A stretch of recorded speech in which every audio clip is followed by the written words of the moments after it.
Dan Rubenstein back in the home studio after a long weekend away in beautiful Ann Arbor, Michigan, my friend, watching your Oregon Ducks. Take it to the Michigan Wolverines.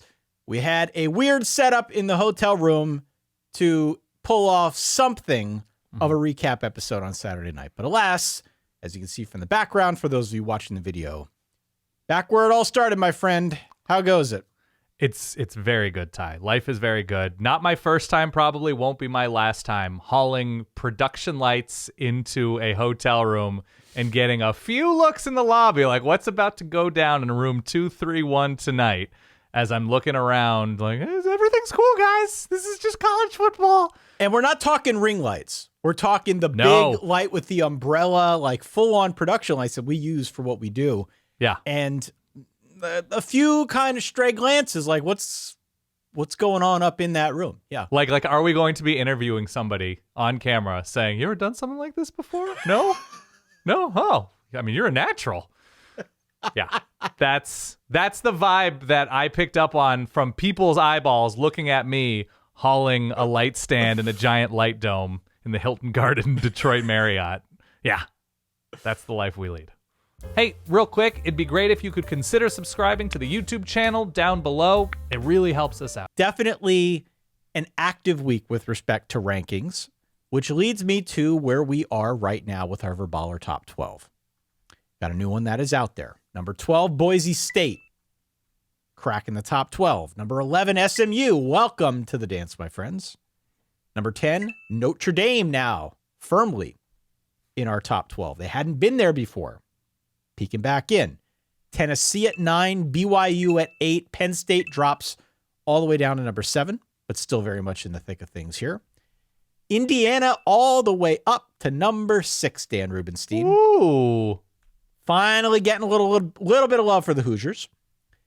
Top 5 is Texas at 5, Miami at 4, Georgia at 3, Ohio State at 2, your Oregon Ducks, a comfortable first place in this poll. I'll also add, before I get your comments, Alabama is 13, Ole Miss is 14, Army 15, Texas A&M 16, and LSU at 17. Any reactions, any thoughts to that top 12? Yeah. I mean, the conversation around number 3 is fascinating, though it's hard for me to put Texas there, obviously, losing to Georgia the way that they did. Hard for me to put Miami there in terms of strength of performance. That, there's no good answer for number 3 in this moment. Georgia won, an absolute clunker, given Carson Beck's interception issues against Florida. And it's difficult to say Indiana, even with an undefeated record in a power conference, like a slam dunk at number 3, given who they've played. Now, you can say they've performed like a number 3 team should with a weirdly weak schedule. And I understand why they schedule down in the non-conference, because Indiana has been long a program scheduling to get to a bowl game. And so they weren't even thinking about like style points and record and any of that kind of stuff, because why would you, given the history of Indiana football? So that's sort of defensible that they're sort of not in that number 3 conversation. And I don't even think, what are they in the AP poll? 8? Yeah, they're somewhere in that vicinity, yes. 6, right. 7, 8. Yeah. They've now cracked the top 10, which good for them. They should be there given the way they've played. Definitely. And to your point, this schedule definitely predates Curt Cignetti and all of this renewed optimism around the program. Like you said, they're trying to get to a bowl game. That was kind of seen as the stepping stone, but never in their wildest dreams did we expect that they'd be in the thick of this thing come mid-November. In terms of, if we are, once again, just looking at this poll, is it a poll that combines who we think are the 12 best teams or the 12 best resumes or everything, that goes into a ranking? Like, I happen to think Ole Miss is probably one of the best dozen teams in the country right now. Even with the injuries, Trey Harris didn't play against Arkansas, a little bit thin at running back at the moment. Setting records. The defense, I think, might be leading the nation in sacks. They're playing at their best as complete a football game as most, if not all, of the sport. And so that's an omission, and I get it because of the loss to Kentucky. Totally defensible why you would leave them out. But if we're just having that conversation about who are the 12 best teams in the country, I think you're doing a little bit of an injustice leaving Ole Miss out. We opened up this poll to all of our Patreon members. So those who are certified and premium for ballers, also those who join on the free tier, just to get more opinions because things are starting to heat up now. I think, again, with respect to how these teams stack up, we're going to see the first round of playoff rankings on Tuesday evening for those who care to pay attention. Nice little distraction. Yeah. Yeah. Nice little distraction. We'll see how it compares to this Verballer Top 12 poll. Again, this is voted on by our community, and everybody kind of has their own measure for it. We have some folks that want to put Vandy in the top 12. We have others that take it, I think from your standpoint of, well, I don't care what the records are. I'm just looking at this in terms of who I think the best teams are. Right. I've tried to take something of a hybrid approach, though not including Vandy, I would add. Mm-hmm. And I find it interesting that we've now got some new teams that are peeking their way into this thing. It took a while for people to get comfortable again with putting Notre Dame in their top 12. SMU finally getting something of a boost after playing really good football, progressively better football after that loss earlier in the year to BYU. Even BYU, I feel like our voters have struggled with where do we put BYU. If you take the poll points the way I calculate them, you can use that to figure out where the decision points are. Right now, Oregon is a clear number one. Yes. Ohio State and Georgia damn near tied for that second spot. All right, so even though Georgia did have a bit of a clunker this past weekend against Florida, it stands to reason that at least our Verballerhood still feels pretty confident in Georgia. Miami, a very comfortable fourth in front of Texas. Texas, a very comfortable fifth in front of Indiana. Once you get to 6, this is when things start to get interesting. Yeah. There's still a nice gap between Indiana and Penn State, but after you get to 7, 8, 9, like the whole way down, it's very, very tight. I mean, how the committee kind of susses all this out will be really interesting to see. I don't know what to expect there. I don't take the first round of polling that seriously, of course, but it will be interesting just to get kind of like a check as for how the committee feels about what it's seen so far. I'm not so sure I understand why Penn State is where they are on this list. You play in a big game, a top 10 matchup at home, and score how many offensive touchdowns, Ty? Once again. Exactly 0. Exactly 0. Now, we don't know what BYU would do at home against Ohio State. We don't know what Indiana would do. We don't know what Tennessee would do. We don't know what Notre Dame would do. But we know what Penn State would do. And that is not all that much. And so I'm fine with them in like that 10-11 range instead and having to prove themselves to be a top 10 team, given that the results this year to that point, as we talked about on the preview show, little to no throttle on offense all year long that they, or just in general, distancing themselves from clearly lesser teams. That's not the Penn State of 2024. And it feels like they're in that spot, whether it's the AP poll, coaches poll, or the even more important Verballer poll, that they're getting a benefit of the doubt for an unclear reason right now. Well, I think this week will help us sort things out a little bit further. Agree. We've got Georgia on the road at Ole Miss. We've got Alabama on the road at LSU. We've got BYU on the road at Utah in the Holy War. Even games like Colorado, Texas Tech have a lot of intrigue associated with them. There are suddenly real conference implications for some of these games that we couldn't have dreamt up weeks ago. So we'll get into that and much, much more either on today's episode or as we get into the preview. But as we have advertised this show as sort of our opportunity to take a look back at what we missed, let's talk week 10 again, Dan. Let's. What did you have the pleasure of going back and watching? Where did your attention go first when you looked at the sheet, realized what we still had to cover, and decided to fire up the nefarious YouTube streams and watch a game sort of in like an uncut or supercut 11-minute version? I think Texas Tech won their game in such a losing effort that I cannot believe Iowa State lost that game. I cannot believe Baron Morton threw 2 picks in the opening part of the middle 8 within like a minute and a half of time. First opportunity, Iowa State went 3 and out in like 20 seconds. And then they score a touchdown right before halftime, get the ball back after halftime, and lose their first fumble, I think, of the season. I think that's what I saw. Yeah. Their tight end got it punched out from behind as they were driving. It starts raining like crazy near the end of the game.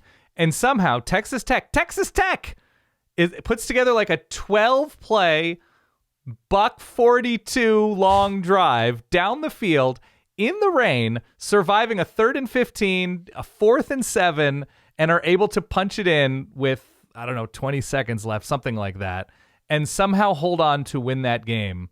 It was a cocktail. It was a losing cocktail that somehow came together for Texas Tech. I could not believe watching that game back, and they had the performances, right? Josh Kelly was very good and was an absolute dude, especially early on in that game. Taj Brooks continues to be a dude. Behren Morton did make plays.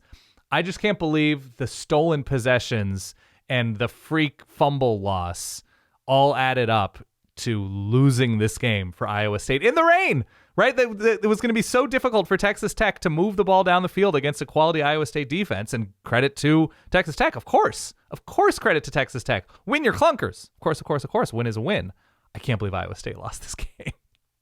Yeah, and Texas Tech now finds itself in a position of real consequence. That's not to say that they have a great chance of winning the Big 12. I don't think they have much chance at all of winning the Big 12, if I'm being honest with you. But they definitely have a chance to impact the way that conference shakes out, not the least of which is this game this weekend against Colorado. Yeah. So we'll have to keep tabs on that.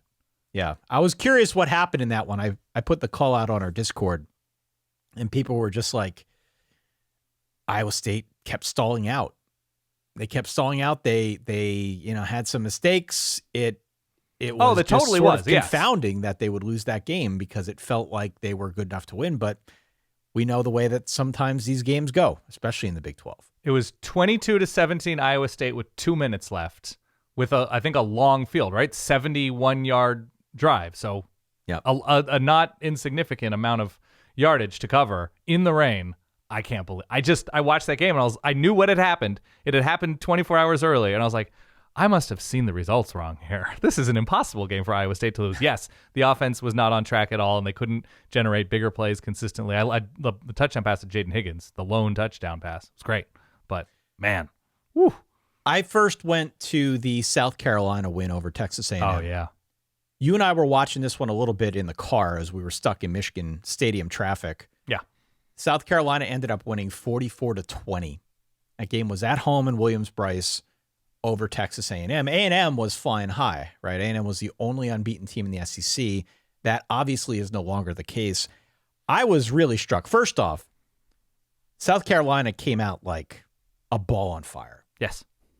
A ball on fire. Like right away jumped on A&M. Had a long drive, scored a touchdown. Like right away. Right away, South Carolina was in this one to win it. Over the course of this game, though, for them to amass 286 yards and 3 touchdowns on the ground, that I think speaks volumes about how they were able to control the line of scrimmage. And that is not something that we saw coming. At least I didn't. I expected that Carolina would give them a game. I didn't expect that they would bully a really good A&M front. Lenora Sellers, over 100 yards rushing. Rocket Sanders, 144 rushing, 2 touchdowns. You combine that, by the way, with what Lenora Sellers also did through the air, which was close to 250, had 2 touchdowns. Didn't make the killer interception, right? Didn't make that killer mistake. This is a really, really interesting spot now for Texas A&M, which in effect still controls its own destiny in the SEC. If they win out, they own the tiebreaker over LSU, who's got a big game this weekend. They beat LSU earlier this season. And I believe they would make it in over Tennessee due to their own win over Arkansas earlier in the year. It would go to like the second tiebreaker or something of that nature. Right. So A&M's still in a pretty good spot. But like we have seen elsewhere in the SEC, losing a game in this capacity, it gives you more questions than answers about their viability longer term, right? Truly, nobody in this conference is bulletproof. And that is such a departure from where I feel like we have been over the last decade. There's always been a bulletproof team in the SEC, somebody that you can count on getting to the playoff, feeling good that they're going to win a game and get into the championship. I don't know if that's the case this year. I really don't. We have gone from a point in time where the SEC was, in some respects, one of the least interesting conferences because all too often it felt like a foregone conclusion, to where we're at now, where there is a true logjam. We have a logjam, Dan, of 5 one-loss teams with Georgia and A&M and Tennessee and Texas and LSU. And there are all sorts of different combinations that are possible as a result of this loss. Right. So I was blown away by how well South Carolina controlled that point of attack. I'm even more impressed that they were able to win this one going away in the way that they did. I, at one point, you'll recall, thought about trying to throw some money on the live line on A&M. I was like, there's no way this is going to continue on this path. A&M's going to find their way to claw back into this thing. Right. They didn't. They didn't. It was a professional win by South Carolina. Yeah. It felt going in, as somebody who happened to have a very good week picking games. I'm a big data guy, Ty. You're a little data guy. It felt like a scheduled loss for A&M. I told you I'm a low information. Low picker. information. I'm a high information non-better. It felt like Texas A&M received specific directions. Don't go swimming in There Are Definitely Alligators Lagoon. And Texas A&M said, I don't know. I think the title's misleading. And then guess what the lagoon was full of in Williams-Brice. Both of their lines got beat up. They play surprisingly undisciplined football on defense. Like, they're using the crowd energy to try and motivate themselves. I think it was Shamar Turner is playing like not an inch out of control, but a couple feet out of control. Yeah. And that the A&M defense, for as strong as they've gotten over the course of these games, South Carolina got under their skin. Whether it was on the ground, whether it was when they got pressure, that Lenoris Sellers was lofting it into the end zone. I think it was Josh Simon who had the big game for South Carolina through the air. And honestly, beside it was one long run from, was it Daniels who spelled Le'Veon Moss for Texas A&M? Yeah. Couldn't run the ball at all against the South Carolina front. Marcel Reed looked overwhelmed. Not fully his fault, for sure. The offensive line themselves were overwhelmed in this one. But this was Texas A&M entering the lagoon and making those mistakes early on that you just can't come back from if South Carolina's offense with even short little dump-offs. The tackling was awful for Texas A&M. It was bad. Uncharacteristically so. Yeah. And so it was just, maybe it was the letdown moment after the nice win over LSU. Nice is probably underselling it. Really impressive win over LSU, the way that they came back. But it was just a tough spot. And so I'm not down on A&M. I think that was just an impossible task, a near impossible task to ask of them going into, again, definitely Alligator Lagoon. And so really, really interesting conversation we had about South Carolina and what their ceiling might be when fully healthy and Lenoris Sellers is in there and they're playing at home. They're really fun. I wish there were more to their offensive line in terms of consistency. I wish there were more in terms of the back end of that defense in terms of consistency. But there's a lot there. There's a really solid foundation. If they can keep recruiting like this and finding those guys up front, I don't know, man. They're awfully fun. They are fun. And look, this has been, by any measure, an incredibly successful season so far. Yeah. Because I recall, as is ever the case with South Carolina, at the start of the year, you look at the schedule and you say, there's no chance. Right. There's no chance. I think I even said if they make it to a bowl game, there's like no chance of them making a bowl game. They're 5-3 right now. They are 5-3. They close out the year with Vandy, Mizzou, Wofford, and Clemson. That's just a fun TV show, right? That's a fun stretch of the South Carolina TV season. 3 of those games are obviously tougher than the Wofford matchup. They're going to beat Wofford. They're going to get the 6 wins. They're going to go to a bowl. Yeah. What is the ceiling? We know Vandy's beatable. Vandy's plucky. They can win all of those games for sure. Where's the Clemson game? Clemson game's at Clemson. Tough, but not flying across the country. Yeah. Palmetto Bowl close out the year. Clemson's beatable. Mizzou, we know Mizzou's beatable. Yeah. Don't know. A 9-3 South Carolina, if everything goes according to the plan. Oh man, 9-3. Maybe get that 10th in a bowl game and get just an unbelievable amount of offseason juice in Columbia. Could be a candidate.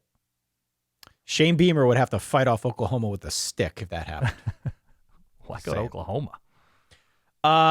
Tennessee also struggled a little bit, if we're talking all things SEC. Struggled with Kentucky, of all teams. Yeah. Kentucky led 10-7 at half. Then Tennessee came storming back in the second half. They outscored Kentucky 21-8. Kentucky was down 5 starters to injury. Then they lost Brock Vandegrift to a hard hit. They also lost Barian Brown during the game. So, look, it should not be understated how banged up Kentucky is. And yet, Kentucky was in this one late. They were in this one late. They had momentum. Tennessee could not stop missing field goals. They missed 3 field goals, including one early in the third quarter. They get the ball back. Brock Vandagriff loses a fumble on the ensuing drive. It sets up Tennessee for a go-ahead score. Suddenly, the game's 14-10. From that point forward, they had all the momentum. Tennessee did. Yeah. So it continues what I think is a frustrating season for Kentucky. Their 4th straight week now where they failed to score points on a drive inside their opponent's 5-yard line. Feels a little bit like Penn State, frankly. It feels a little bit like USC. Feels like there's a lot there, yeah. Kentucky has yet to score more than 20 points in an SEC game this season, so the offense has not really taken. Kentucky's got a lot to sort out.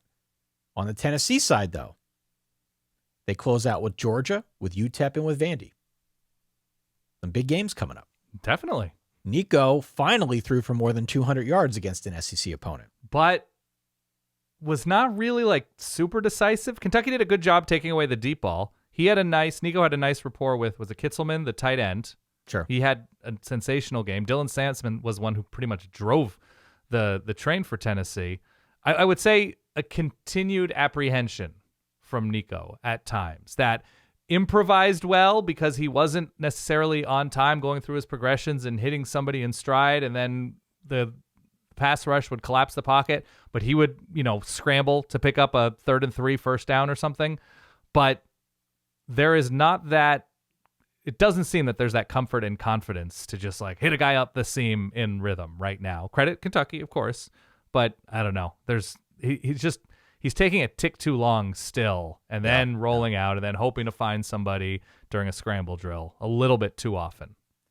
Good. I believe Tennessee yeah, can make the SEC title game if they win out and if Bama beats LSU this weekend. If Bama beats LSU, Tennessee winning out means wins over Georgia and Vandy. Anybody else on Tennessee's schedule? I forget. You went through it just recently. Yeah, so if that happens, let me pull it up here quick. Yeah. They would obviously have the win over Georgia, which would be a really nice win. And that would knock Georgia from out in front of them, right, in these standings here. Other teams that they have beaten, they beat Alabama. That was a big one. They beat Oklahoma, which is a common opponent with some of their Yeah, and Georgia and Vandy are both on teams. the road. Yeah. Georgia and Vandy both on the road. They lost their one SEC game to Arkansas on the road, and that's sort of why we start looking at this and wondering, all right, who has to lose to whom in order to give them an opportunity. But this is what you want if you're a Tennessee fan. You want the win the rest of the way, and then you want, of course, for Alabama to knock off LSU. Yes. You want, if you're a Tennessee person, you want the defensive effort to continue, and you want just a little more in terms of pop. I think I have it. Pop, pop. On that offense. Just a little more in terms of big plays, a little more in terms of opening things up on the outside, a little more of that confidence, just in terms of what they have left on their schedule and what they might have moving forward. But all things considered, to just have the one loss, pretty nice place to be. The one issue that we did not discuss at all on the episode was the ACC title race. Right. We talked about Miami. We talked about the Miami-Duke game because that was close until it wasn't late. Miami ended up winning that one, put up over 50 points, ended up winning that one going away, covered the point spread. Louisville knocked off Clemson 33-21 on Saturday night. And SMU knocked off Pitt by a 48-25 score. Yes. Where things stand right now is both Miami and SMU undefeated in conference, both 5-0. Clemson and Pitt need to win out and get some help if they want to have any opportunity to get into that ACC title game. I think the way things are shaking out right now, it is unclear to me whether or not it's going to be the ACC or the Big 12 getting 2 teams in. I had for a long time been in the camp that I think the ACC is going to get the 2 teams in. I think the Big 12 is only going to get 1. I think Notre Dame's going to get in. We're obviously going to have our G5 team, and then the rest are going to be split up among the Big 10 and the SEC. Yes. Starting to question how that's going to shake out now. I think I need to see more data. We know that the Big 12 is going to come down to the wire. I think it depends a lot on how some of these teams look from this point forward. But let's start with the Clemson game. Yeah. As we were recording, we were looking at the score on my laptop thinking, what the hell's going on here? Yeah. what is going on here? Because Louisville had a 17-7 lead at half. They were up 26-7 after the third quarter. Clemson did try to mount a late rally, but it was too little too late. If you look up and down this one, Dan, Louisville blocked 2 field goals, one in the first half, one in the second. Yes. Their defense, a defense, by the way, that to, I think, a fair, it's not unfair to say that Louisville's defense, to an extent, has underperformed. They didn't in this game. No, they did not. In this game, they had plenty of opportunities to showcase how good they are. They had a really big fourth down stop late in the third quarter. Clemson went for it, I think, from their own 33-yard line, something like that. They did not get it. They stopped Phil Maffa up the middle. This was a nice showing for Louisville. I don't know if it portends anything for the remainder of Louisville's season, where they go in the bowl season, what it looks like moving forward, but there were individual moments in this game, not just on defense, but Tyler Shuck sort of flying through the air, doing his like somersaulting Superman into the end zone to emphatically score and give Louisville a little bit more of a lead. This was a loss for Clemson that really caught me off guard. I've watched a lot of Louisville this season. I genuinely did not see this one coming. It was the high leverage moments and the line play, especially the defense. But honestly, I thought the offensive game was called a little bit weird. Certainly when you look at the 2-point conversion versus extra point decisions that Dabo was making late, where he pointed to not going down 11 because the card said to kick 2 extra points and hope for at least one onside kick. I don't know. Maybe I'm just not terribly bright, but. And they attempted 2 of them. Yeah. They attempted 2 of them. Louisville recovered both. Yeah. I just don't think the percentages are terribly in Clemson's favor for that type of plan. But I don't know. It just seemed questionable to me. But everything was questionable about Clemson. Their defensive performance was not good. They got pushed around a ton, especially up front. Defensive line was on skates. Neither of these quarterbacks were particularly great and consistent downfield through the air. Louisville just made better decisions and executed in big moments in a way that Clemson simply couldn't. And so I guess the best possible thing now for the ACC would be, I mean, because SMU and Miami are on kind of a collision course. Yep. So in regard to your saying, who's going to get 2 teams in the ACC or Big 12, I guess the worst thing would be for BYU to run the table and give somebody a second or third loss in the conference championship game.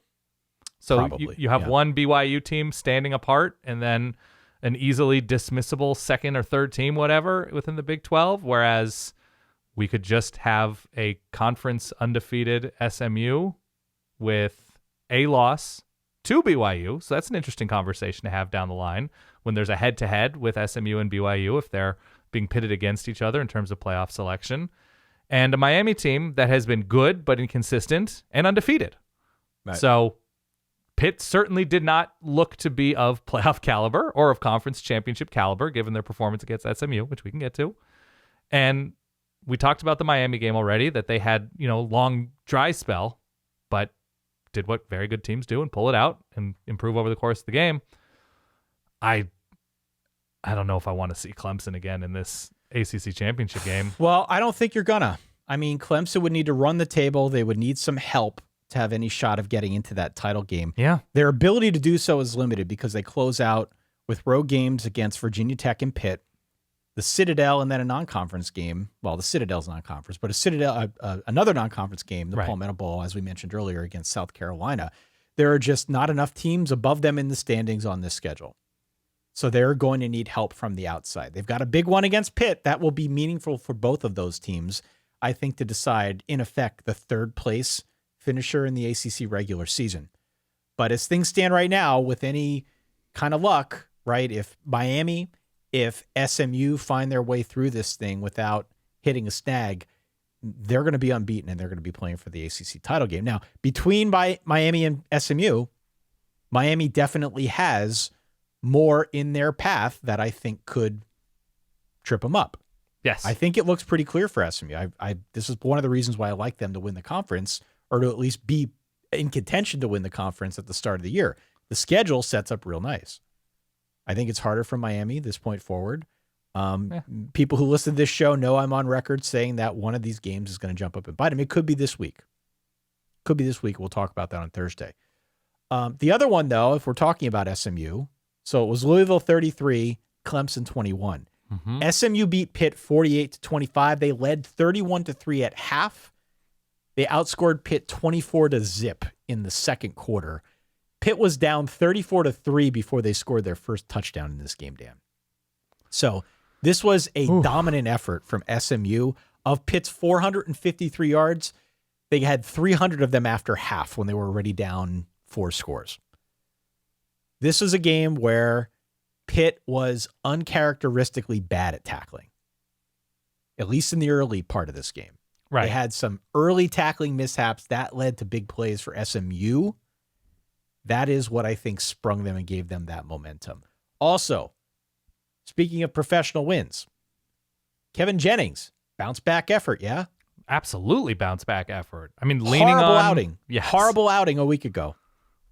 Looked really solid. Yeah. Really solid. Big game for Brashard Smith, my guy. You know I love him. Dude, Roderick Daniels all over the place. SMU rose to the moment in this game, and it was not a matchup that got a ton of national attention for whatever reason. Mm-hmm. But here we are now going into week 11, looking at the standing. It's clear as day. It's there for SMU. It was there for the winner of this game to just have this march into the ACC title game. Being so SMU won, looking at schedules, they've got the clearest path through. They really, truly do. It's incredible. I can't believe September 6th, BYU SMU was a game that we now look back on as having major, major, major playoff implications. Right? And it wasn't a blowout. No, it was a crazy close game.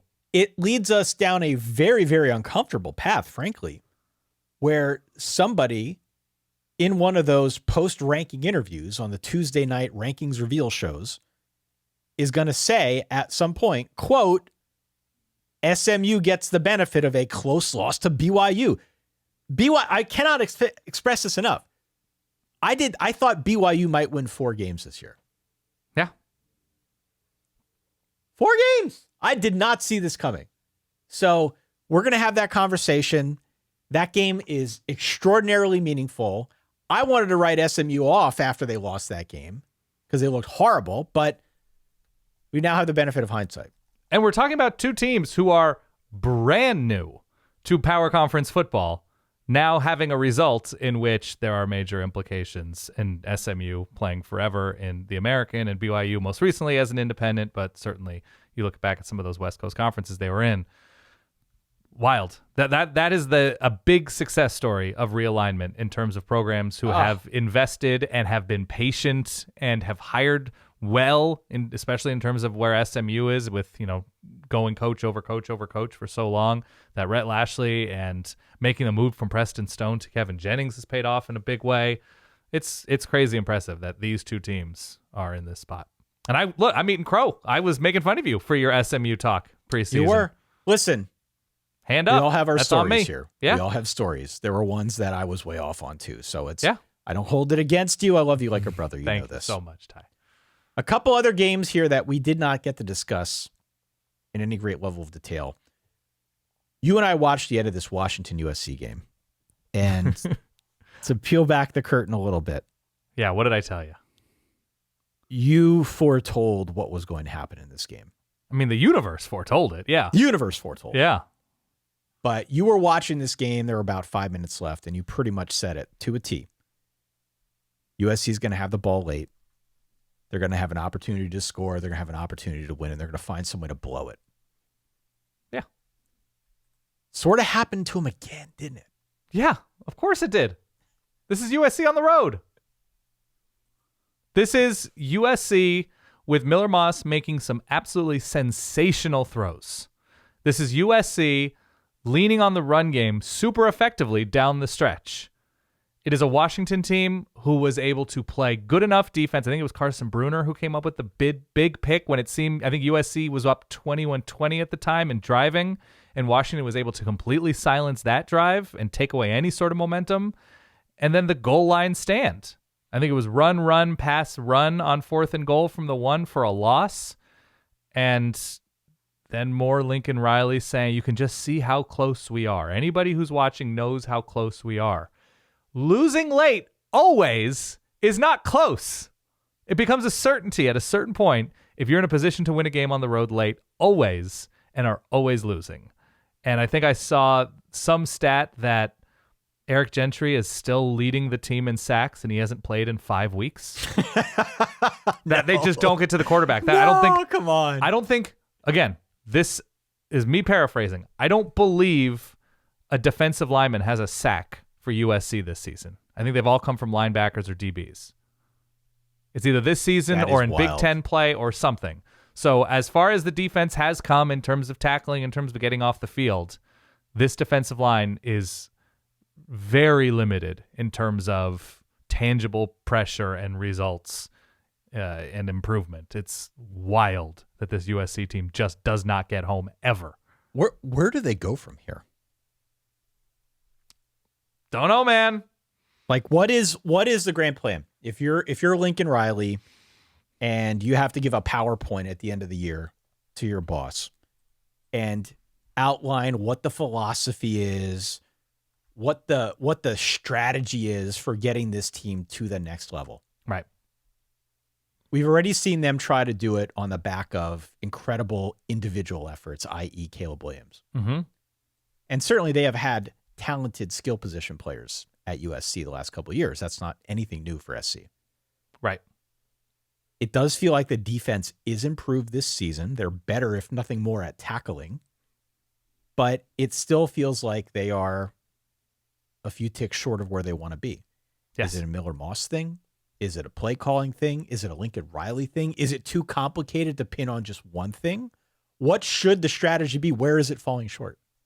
I mean, just finishing games. I mean, that's generally the difference, that USC was in a position to beat a disappointing Maryland team, a disappointing Michigan team, a decent Minnesota team, but the game was in their grasp.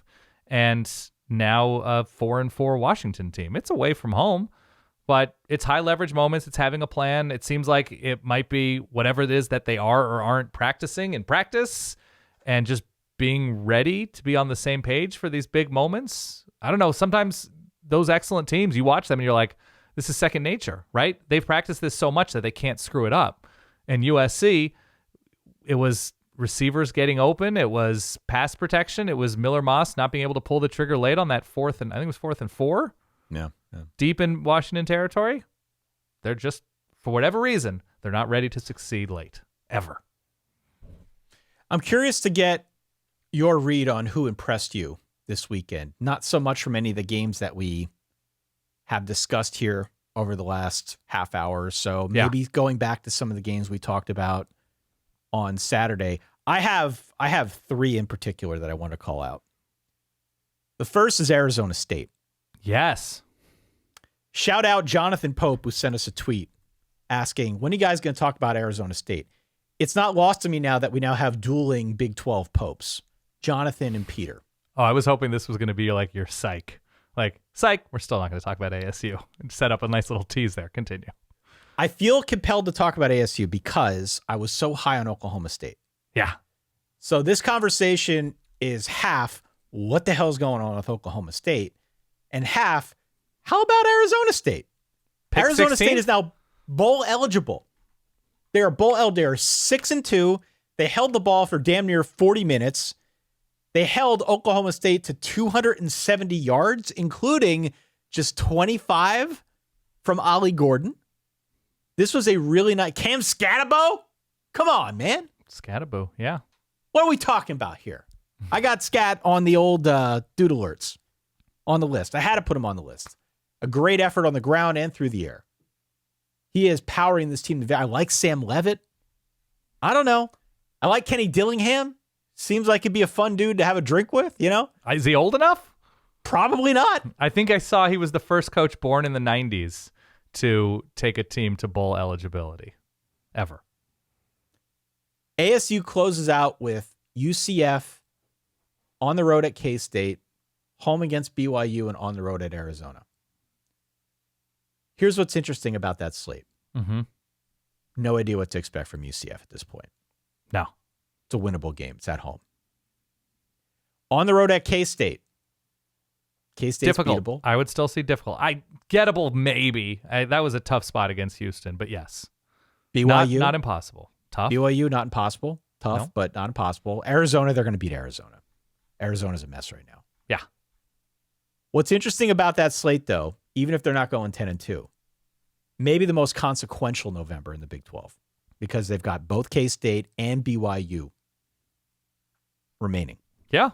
If they were able to pull an upset in one of those two affairs, that would have real significance elsewhere in the conference. ASU's not going to win the conference, but ASU with a shot at both of those teams is interesting and makes the Big 12 all the more fascinating just from a TV show standpoint.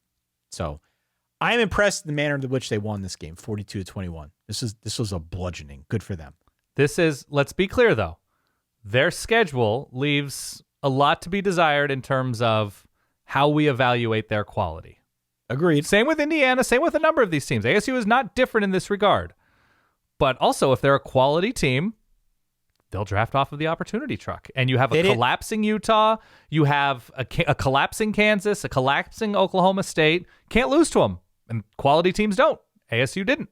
They didn't win this game 23-21 at the gun. No. They won this game going away. And I would hold that same argument up for Indiana because there is such thing as a killer instinct. Again, a team is not necessarily only as good as its schedule. It's the old Boise State argument, as I've made years and years and years now, right? The schedule does not necessarily mean you are a weaker team. It is just another data point. And Boise would schedule, to be fair to Boise, they would schedule Georgia, they would schedule Oregon, they would schedule, I think Virginia Tech was one of those teams. Maybe I'm conflating it, but Boise would go out there and try. This is another instance, though, of a team that's just trying to get the bowl eligibility at this point. Yeah, and they were decimated after the Herm Edwards thing Yep. in terms of their roster, just going out and getting as many guys as they could. And it's coming together. I mean, they're ahead of schedule. That's all you can say. Good on them. I'm impressed with Houston knocking off Kansas State. They showed real resolve late, getting 2 late scores in order to knock off the Wildcats. That was nice for Willie Fritz. I'm also really impressed by Iowa. I mean, Brendan Sullivan was my answer to your question. why Brendan Sullivan? Why'd he impress you? Because he looks like a real quarterback, and you don't see a lot of those in the Big Ten all the time. He looks like a real quarterback. 42-10 for Iowa. 42-10. Multiple running backs went off. Their offense looked continually modern, at just spreading the ball around more and more, making decisions at quarterback faster and faster. Brendan Sullivan used his legs efficiently. Yep. The defense was opportunistic against a real bummer of a Wisconsin offense, if we're going to be clear. It's very difficult to see this Wisconsin offense going anywhere significant as currently constituted and as currently run.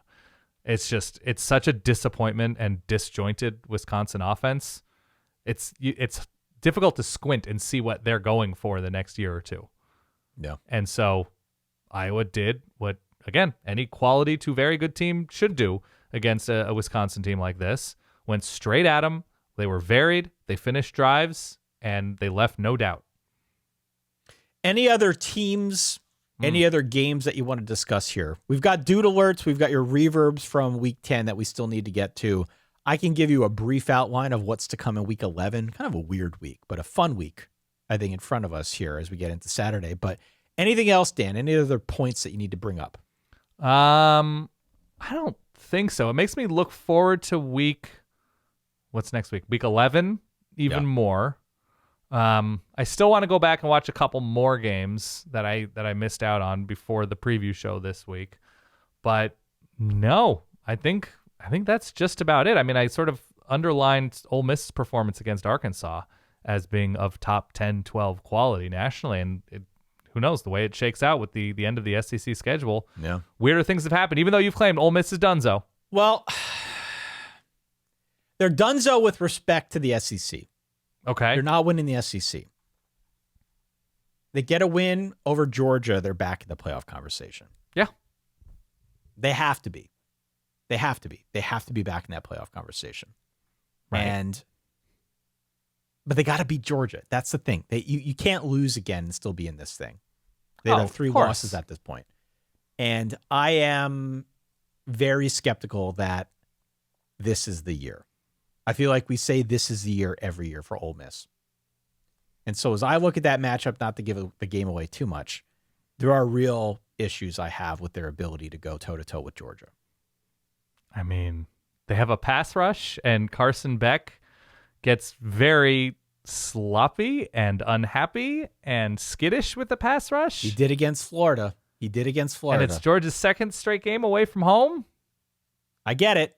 I'm skeptical. And we'll find out at 3:30 Eastern on Saturday, yes? I am skeptical, but to that point, they're not donezo. Not donezo. That's all. They're not donezo. Let's do dudes. Let's do dudes.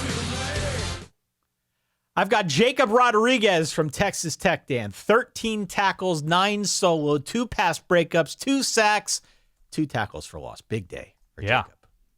Who else? Isaac Brown. Go ahead. No, keep going. Isaac Brown from Louisville had a big game on the ground. Jordan Noyes from Colorado State kicked a 60-yard field goal. This is a thing now. This is a thing. Dylan Rizek had a great game for UCF. Is the backup to the backup better than the starter? Who's to say? Rocket Sanders for South Carolina. Cam Scattaboo. There he is. 23 for 153 on the ground and a touchdown. 4 for 121 and 2 touchdowns through the air. Jordan Watkins from Ole Miss. Somehow we missed this stat line. Record setter. 8 catches, 254 yards, and 5 touchdowns. My God. Out wide. And, of course, Omarion Hampton, who we did mention on the abbreviated Saturday recap that we did, went off against Florida State. Anybody else? Anybody else that I missed? Bryson Washington for Baylor ran for, I think, right around 200 yards. Anytime you can get a last-second win, I think the kicker was hoisted after Baylor was able to get that win over TCU, but Bryson Washington was a major, major reason. Trayshawn Holden stepped up for Oregon against Michigan. The game we were watching, Tez Johnson leaves the game, I think, on the first drive, and Trayshawn Holden downfield against, again, beleaguered Michigan secondary, but he stepped up really nicely in this game against Michigan, and coming back nicely from the pretty dumb, awful incident against Ohio State. So they're going to need him, and he stepped up. As always, we put the call out on social media later in the day, every college football Saturday, to get your dude suggestions, your dude nominations. There were many other awesome individual performances, but these are just a few of our favorites, Dan. Yes. We also got a bunch of calls from the Verballerhood at 855-VERBAL-3. We did not have a chance to play those because we did not have the ideal audio setup on Saturday night. But our guy Shay dutifully went back through. Did you say dutifully? Dutifully. Oh, I was obviously that's a word, but I thought you were going to go with dude-ifully. Dutifully. I know. I was hoping that was intentional. Week 10 reverbs. Have a listen. Dan, Ty, I hate college football. Hey, boys, this is Adam from Minnesota. This is Brian from Virginia. Hey, guys, it's Ween calling from our local community craft fair, and I just have one question for you. Did Vanderbilt just win the Iron Bowl? I just watched elite loser Hugh Freeze use one of our final 2 timeouts while there was 2 minutes, 1 second on the clock in the fourth quarter. Let me say that again. While we were losing, we used a timeout to save 1 second. I graduated from Purdue. I married into an Auburn family, and my team's just lost to nerds. Is it basketball season? Watching Ryan Day and James Franklin out-day and out-Franklin themselves should only be done under the heavy influence of drugs. This is Steve from Atlanta, Georgia, calling about 9 Windiana. Welcome you got, boys. Coach Stickle once again. This is Jeff from East Lansing. I'm currently walking back to my car from the stadium early. The only joy I can find in my pain is the fact that Michigan is also losing. Go Green. We may have lost the game, but let's not worry about those details. It's all about the friends you make along the way. Great to see you guys in sunny Ann Arbor, the home of your defending national champions, at least for a little while longer. If winning is a skill, Brent Pry could really use some practice. Sure. In the words of the great Pete Weber, who do you think you are? I am. UConn, baby, going bowling. Let's go. Commencing Big 12 cannibalization. Rackham Tech! Hey, Dan and Ty. Is it time for kids to talk to their parents about Nebraska football and how they may never see them play in a bowl again? Sky Umar row the boat. This team could be 8-1 if they didn't sell against UNC and if they didn't get jobbed against Michigan. But you know what? Woulda, coulda, shoulda. Bros before nose. Go Ghosts. Hey, it's Jack from Louisville. I have a boss who's a big Clemson fan, and we killed them tonight because our defense stepped up. Isaac Brown is a beast, and my boss is a deeply bad person. And so is Dabo Swinney. Go Cards! Dan, Ty, it's Halloween, and guess who just got murdered? Tulane, with 42 minutes of possession, eviscerates Charlotte. Roll wave. Very good. Thank you, Shay. Thank you for Ballerhood for those wonderful messages. We did meet Jimmy in Ann Arbor, who gave us the call out there. Did not talk at all like that in person. No. And maybe there are two Jimmys. Maybe. The one that we met had a very normal sounding voice. Yes. By the way, a couple like weird results elsewhere. Rice beat Navy like cleanly. Fired their coach and beat Navy by a couple touchdowns. Yeah, that was one of my terrible bets of the weekend. I also had South Alabama covering the 6. When I looked at the scoreboard before we hit record on Saturday, they were up big. And then I woke up the next morning and looked to see why didn't they cash my bet, and I realized they lost. Right. So that wasn't good. That was a bit of a weird result, or at least a weird finish. Slow-ish start for Ashton Genty, but got going and led the way for Boise. That was Friday night. Slow, but eventual win for Army over Air Force, which good to file away. You're going to have those games. There's a lot of emotion obviously tied up in Army Air Force. Good on them. How about Colorado State? Do you have a sense for what Colorado State is doing this year? Not a great sense. Okay, you're Mr. Tiebreaker, you're Mr. Standing. All of these things are true. Colorado State hasn't lost a game in the Mountain West. Look at the standings. It's not a slam dunk that it's going to be UNLV, Boise State. Colorado State, I believe, will technically play 5 non-conference games because Oregon State technically is not a Mountain West team. Right. Colorado State has beaten precisely nobody in terms of how good these teams are. But I think they're either 4 or 5-0 within the Mountain West right now. They're 4-0 right now. Yeah, they are 4-0. Their schedule gets a little bit more difficult. A little bit. Who do they have left? They've got Wyoming, who's 2-7. Okay, Wyoming's not good. They're on the road at Fresno, who is the best remaining right, school. That's the team that's more difficult. But Fresno just lost to, they hung with Hawaii. Right. And Utah State, which Utah State does have, statistically speaking, the worst defense in college football right now. Colorado State, they've lost to Oregon State. They got destroyed by Texas. I don't know if they've lost anything. They've lost a third game as well. Colorado. Oh, Colorado, of course. But in the Mountain West, they've snuck by with single-digit wins against Air Force, San Jose State, and then beat Nevada by 17, beat New Mexico by 11, beat UTEP non-conference by 10. Like, they're not crazy impressive, but they're painting the corners, Ty. The Rams are in an interesting, weird position to play in a postseason game right now. Yeah, and Boise, for what it's worth, has Nevada, road games against San Jose State and Wyoming. Okay. And then they close out the year non-conference against Oregon State. Okay. So things are setting up really well for Boise to make a run at the Mountain West, for Boise State to finish the season one loss, just that one loss being the close one against Oregon. Right now projected to be at least a 14-point victor in each of their remaining games. So things definitely are set in order are set on a nice course, let's say, to put Boise State in that G5 playoff spot. And look, this team is not going to make the playoff because they did lose to Boise State. Wazoo is probably going to finish the year 11-1. Yeah. And probably not be in a place of consequence because they just dumb bad luck. It's pretty great what we're seeing around this sport right now. Here's what we're looking at for week 11. I mentioned it's kind of a weird week. Yeah. There are 4 big games that I pulled out. The 4 that jump to mind are Georgia at Ole Miss, Alabama at LSU. Yeah. Those I think are obvious.